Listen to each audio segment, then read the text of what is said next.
خالی مرید نہیں تھے، مرید سائڈ صرف خلفاء تھے خاص۔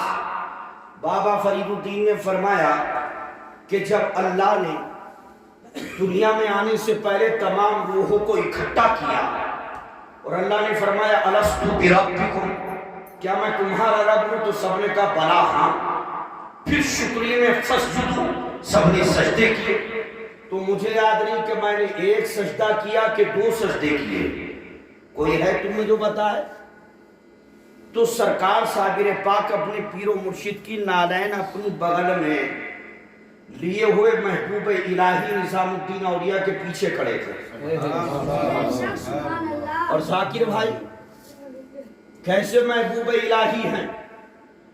دنیا میں ان کو بہت کو محبوب کہا گیا، کسی کو محبوب العلماء کہا گیا، کسی کو کہا گیا یہ محبوب نظر ہے، لیکن خاص دنیا میں 2 ہی محبوب ہیں، ایک محبوب سبحانی غوث سمدانی ہے اور ایک محبوب الہی نظام الدین اولیاء۔ لیکن یہ محبوب کیسے بنے؟ آئیے ایک جھلک دکھا دوں نظام الدین کی۔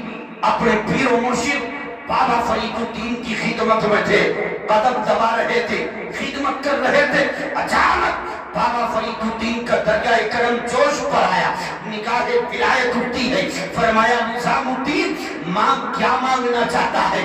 آج جو مانگے گا اللہ کی عطا سے وہی دے دیا جائے گا۔ خدا کی قسم میرے پاس آپ کے حضرات بابا فرید الدین نے نگاہ ولایت کو اٹھا کر فرمایا تھا ماں کیا مانگنا چاہتا ہے؟ اچھا نظام الدین یہ بتا کہ تو محبوب بننا چاہتا ہے یا محب بننا چاہتا ہے؟ اس کو سن کر کے سرکار نظام الدین نے کہا تھا اے میرے پیر اگر آپ اجازت دے تو میں اس کا مشورہ اپنی والدہ سے کروں کہ میں محب بنوں کہ محبوب۔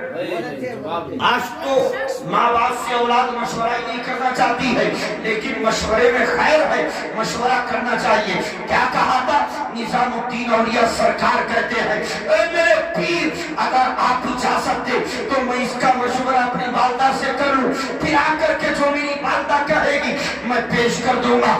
سرکار بابا فرید الدین نے فرمایا ٹھیک ہے، جاؤ صبح چلے جانا اور جا کر کے والدہ سے مشورہ کر لینا۔ نماز فجر کے بعد سرکار نظام الدین اولیاء چلتے ہیں گھر کی طرف۔ ابھی تھوڑی دور چلے تھے کہ اچانک ایک بیٹھا ہوا شخص ہے جس کا پھٹا پرانا لباس ہے، پوشیدہ لباس ہے، عجیب کیفیت ہے، اس نے نگاہ کو اٹھایا اور نگاہ اٹھا کر کہا نظام الدین اپنی ماں سے مشورہ کرنے جا رہے ہو کہ محب بننا ہے کہ محبوب؟ یا کہا صلی اللہ علیہ نے نظام الدین ماں کے پاس جا رہے ہو، مشورہ کرنے جا رہے ہو کہ محب بننا ہے کہ محبوب؟ جب اتنا سنا تو سرکار نظام الدین اولیاء قریب آئے، کہا او اللہ کے نیک بندے، او مجذوب قلندر اللہ والے، جب تم میرا نام بھی جانتے ہو، میرے پیر کے درمیان کے راز کو بھی جانتے ہو، تو پھر تم ہی بتاؤ کہ میں محبوب بنوں کہ محب بنوں؟ کیا کہا ذاکر بھائی کہ کیا بنوں؟ اور انہوں نے کہا اور بتا دو راز کی بات۔ کہا وہ سرکار کیا فرمایا تم نے یہ بھی تو کہا تھا اپنے پیر سے کہ سرکار اجازت ہو تو اس کا مشورہ میں اپنی ماں سے نہ کر لوں؟ تو جو پیر سے کہہ کر آئے ہو جاؤ اپنی ماں کی بارگاہ میں چلے جاؤ، اپنی مقدس والدہ کی بارگاہ میں چلے جاؤ اور جا کر کے والدہ سے مشورہ کر لینا۔ اگر تمہاری والدہ مشورہ نہ دے کل آ جانا، پھر میں بتاؤں گا کہ تمہیں محب بننا ہے۔ ٹھیک ہے، گھر پر آئے، حضرات رات کے وقت والدہ کی خدمت کر رہے تھے۔ آج تو بیٹا ماں کے قدموں کو نہیں دباتا ہے، یاد رکھو ماں کے قدموں کے نیچے جنت ہے، باپ جنت کا دروازہ ہے۔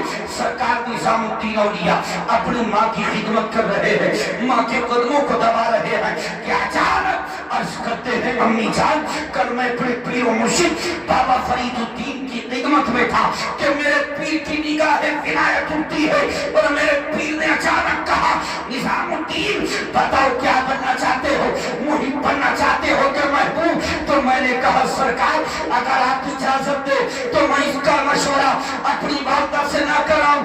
میرے پیر نے اجازت دی، میں چلا آ رہا تھا کہ راستے میں ایک جگہ ایک اللہ والا تھا، قلندر تھا، مجذوب تھا، عجیب حالت، عجیب کیفیت، پھٹا پرانا لباس، کبھی میری ملاقات نہیں،